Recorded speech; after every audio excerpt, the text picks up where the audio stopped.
2007-8 నుంచి ఆనాడు సుమారుగా 80,000 కోట్ల రూపాయలు రాష్ట్ర ప్రభుత్వం మీద రుణభారం ఉన్నది. 80,000 కోట్ల రూపాయలు. ఈ 6 ఏళ్లలో అది 1,82,000 కోట్లు అయిపోయింది. అంటే 1,00,000 కోట్ల రూపాయల రుణభారం పెరిగింది. ఒక 6 ఏళ్లలో రుణభారం రెట్టింపు దాటింది. దాదాపుగా 2.5 రెట్లైంది. 80,000 కోట్ల నుంచి 1,82,000 కోట్లు అయిపోయింది. 1,00,000 కోట్ల రూపాయలు అదనంగా రుణభారమైంది. అలాగే చెల్లింపులు మీరు చూస్తే కేవలం ఈ రుణాల మీద వడ్డీ చెల్లింపులకే సుమారుగా 16,000 కోట్ల రూపాయలు అవుతోంది ఏడాది. అంటే రోజుకి సుమారుగా ఒక 45-46 కోట్ల రూపాయలు కేవలం వడ్డీ చెల్లింపులు పోతుంది. పెన్షన్లు వడ్డీలు కలిపితే 40,000 కోట్ల రూపాయలు.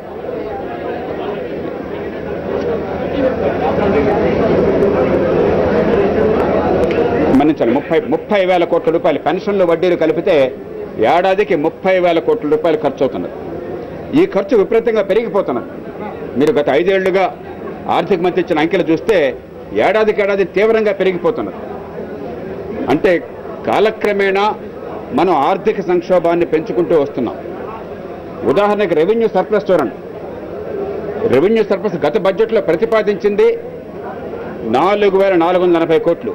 వాస్తవానికి ఉన్నది వారే చెప్పారు 1,023 కోట్లు. అంటే మనకు వచ్చేటువంటి పన్నుల మొత్తం లెక్కేస్తే, మనం రోజువారీ సాదర ఖర్చు లెక్కేస్తే మనకొచ్చిన పన్ను డబ్బు మొత్తం, మనకొచ్చిన ఆదాయం మొత్తం బొటాబొటీగా రోజువారీ సాదర ఖర్చు సరిపోతుంది. రెవెన్యూ సర్ప్లస్ ఉన్న కొద్దికి పోయి దాదాపుగా రెవెన్యూ డెఫిసిట్ అంటే మనకు వచ్చేటువంటి పన్నుల ఆదాయము ఇతర ఆదాయం కంటే మనం పెట్టే రోజువారీ ప్రభుత్వ నిర్వహణ ఖర్చు పెరుగుతుంది. చాలా ప్రమాదకరమైనటువంటి పరిస్థితి. ఇక పోనీ ఇవన్నీ ఎట్లా ఉంచండి, ఏమన్నా మౌలికంగా ఈ రాష్ట్రంలో పేదరికాన్ని తొలగించడానికి కానీ లేకపోతే ఆర్థిక పరిస్థితి బాగు చేయడానికి కానీ ఏర్పాట్లు చేస్తున్నారా? మొన్న సభలో నేను చాలా వివరాలు ప్రకటించాను. వ్యవసాయాన్ని చూస్తే, వ్యవసాయ బడ్జెట్ గురించి పెద్దలు చెప్పారు, నేను సభలో చెప్పాను. గత ఏడాది కంటే ఈ ఏడాది ఒక 1,000 కోట్ల రూపాయలు తక్కువ ఖర్చు పెడుతున్నారు.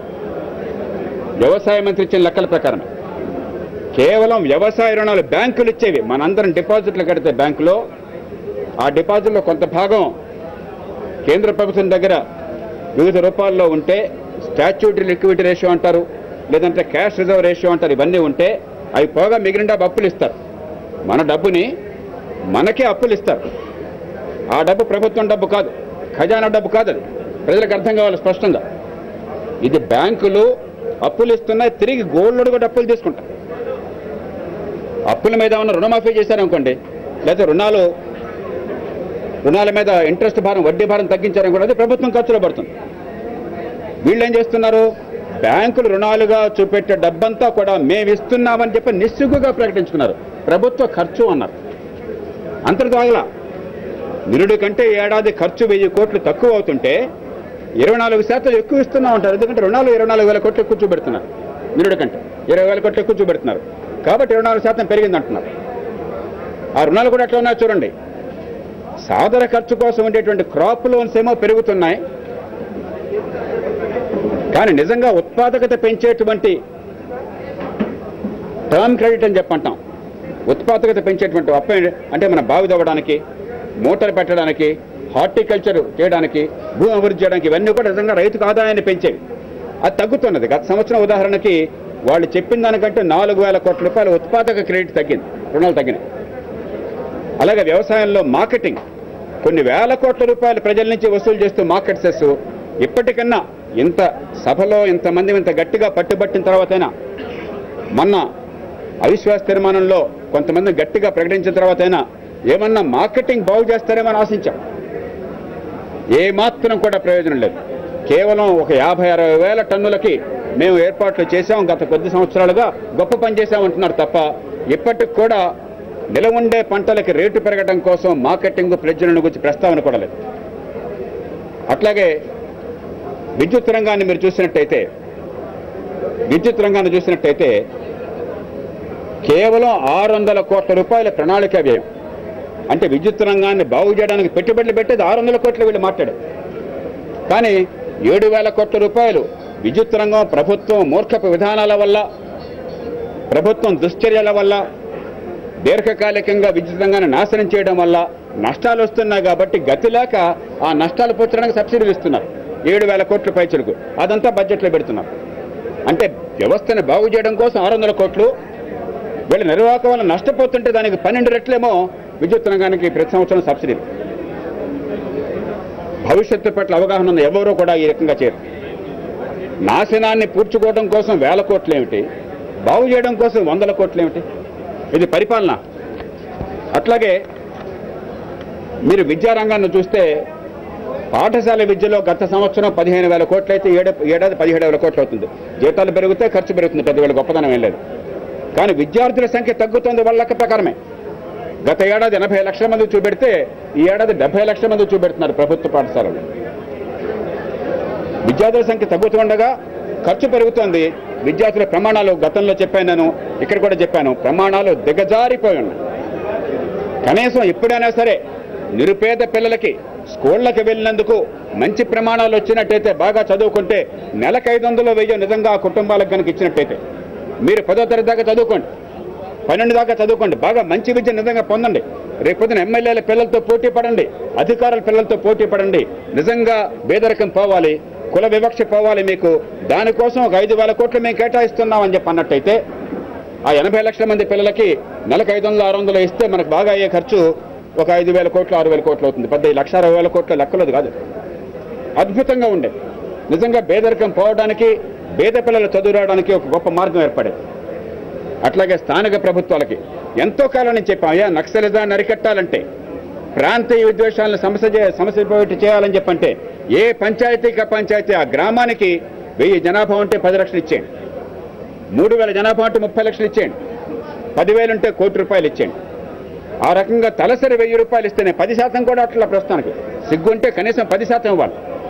1,60,000 కోట్ల బడ్జెట్లో కనీసం 16,000 కోట్లు ఇవ్వాలంటే మనిషికి 2,000 రూపాయలు ఇవ్వచ్చు. కనీసం సగం ఇస్తే కేవలం 5% ఖర్చు అవుతుంది. అదనం ఖర్చు కాదు. ప్రభుత్వం పెట్టే ఖర్చులోనే ఆ పద్ధతుల కింద మంచినీళ్ళు కావాలా మీ ఊళ్ళో మీరు చూసుకోండి, గ్రామీణ రోడ్లు కావాలా మీ ఊళ్ళో మీరు చూసుకోండి, గ్రామీణ లైట్లు కావాలా మీ ఊళ్ళో మీరు చూసుకోండి, స్కూల్ మిల్లు కావాలా మీరు చూసుకోండి అని చెప్పంటే ఈ ఖర్చులోదే విభజించి మీరు చేసుకోమని చెప్తాం. అధికారాన్ని ఎక్కడ ఇవ్వటం. ఆ పని చేస్తే గ్రామాల్లో, పట్టణాల్లో, వార్డుల్లో చాలా పనులు జరిగాయి. ఈ పైరువీలు అక్కర్లేదు, అవినీతి అక్కర్లేదు. చిన్న పనికి చెత్తను ఊడ్చడానికి కూకట్పల్లిలో డస్ట్బిన్ కావాలంటే నేను రోజు పైరువీ చేయాల్సి వస్తుందండి. కూకట్పల్లిలో డస్ట్బిన్ కావాలంటే రోజు పైరువీ చేయాల్సి వస్తుంది. ఈ నగరంలో 10 కోట్ల రూపాయలు ఒక్కొక్క కూకట్పల్లి నుంచే 42 కోట్ల రూపాయలు లైబ్రరీ సెస్ కింద కట్టాం. లైబ్రరీ కావాలని చెప్పి నేను పైరువీ చేయాల్సి వస్తుంది. ఒక్క లైబ్రరీ రాలంత వరకు చిన్నవే. ఇదిగో ఈ డబ్బు మీ ఓటా మీకు ఇచ్చేసాం, మీ వీధిలో మీరు చూసుకోండి, మీ గ్రామంలో మీరు చూసుకోండి, పట్టణంలో మీ ఓట్లో మీరు చూసుకోండి అని చెప్పని 5% డబ్బులు ఇస్తే చాలా పనులు అయిపోయాయి. పొరపాటును కూడా మార్పులే. విప్లవాలను గురించి పలుకులు పలుకుతారు. ఇక వ్యవసాయ బడ్జెట్ మాటలు అనవసరం. ఇంతకంటే దురదృష్టకరం ఇంకొంటది. గొప్ప అవకాశమే. అన్ని పార్టీలు కలిసి వచ్చి ఒక మంచి ఆలోచన బాగా చేయండి అని చెప్పంటే పొయిట్రీ చెప్పి, మాకేదో పద్యాలు చెప్పి, రైతును గురించి కళ్ళబొల్లి కబుర్లు చెప్పి, గత సంవత్సరం కంటే ఖర్చు తగ్గించి, కనీసం రైతుకు రేటు పెరగడం కోసం మార్కెట్లకు డబ్బులు లేకుండా, కనీసం వాల్యుయేషన్ కోసం వ్యవసాయ అనుబంధ పరిశ్రమలకు డబ్బులు లేకుండా, వ్యవసాయం మొత్తాన్ని కలిపితే కేవలం వ్యవసాయం కోసం వాళ్ళు పెట్టేది కొన్ని 100 కోట్లు, మిగతావన్నీ కలిపితే కొన్ని 1000 కోట్లు చూపెడుతున్నారు. దాన్ని ఈ వంక చెప్పి సభని ప్రజల్ని తప్పుదోవన పట్టించి అంకెలు మాత్రం చూపెట్టారు. సుదీర్ఘ ఉపన్యాసం చేశారు. చాలా సిగ్గుచ్చాడు. అందుకంటే ఎక్కువ మాట్లాడడం అనవసరం. దురదృష్టం. గొప్ప అవకాశాన్ని ప్రభుత్వం జారబెడుచుకున్నారు. ఇప్పటికైనా కళ్ళు తెరవకపోయినట్టయితే, ఇప్పటికైనా గత కాలపు మూర్ఖపు విధానాలని, విఫలమైన విధానాలని, పేదరికం కొనసాగించే విధానాలని, ప్రజలు నిరంతరం ప్రభుత్వం మీద ఆధారపడి ప్రభుత్వం మోచేతి నడి తాగే విధానాన్ని మార్చి ఆత్మగౌరవం ఉన్న పౌరులుగా ప్రజల్ని పెంచి ఏర్పాటు చేయకపోతే ప్రజల మనసున్న మనుషులుగా గుర్తించకపోయినట్టయితే, ప్రజల పనులకు ప్రజల భవిష్యత్తును బాగు చేయడం కోసం వినియోగించకపోతే, ఈ కళ్ళబొల్లి కబుర్లతో మోసం చేయాలనుకుంటే ఖచ్చితంగా ఈ రాష్ట్రంలో ప్రస్తుతం ఉన్న రాజకీయ ఆర్థిక సంక్షోభం మరింత తీవ్రమవుతుంది. వచ్చే శాసనసభ మరింతగా స్తంభించిపోతుంది. ఈ రాష్ట్ర భవిష్యత్ అంధకారం అవుతుంది. ఇప్పటికైనా ఈ ప్రభుత్వం అందరితో కూర్చుని ఈ పొరపాట్లను సవరించి ఏర్పాటు చేస్తుందని చెప్పి ఆశిస్తున్నాం.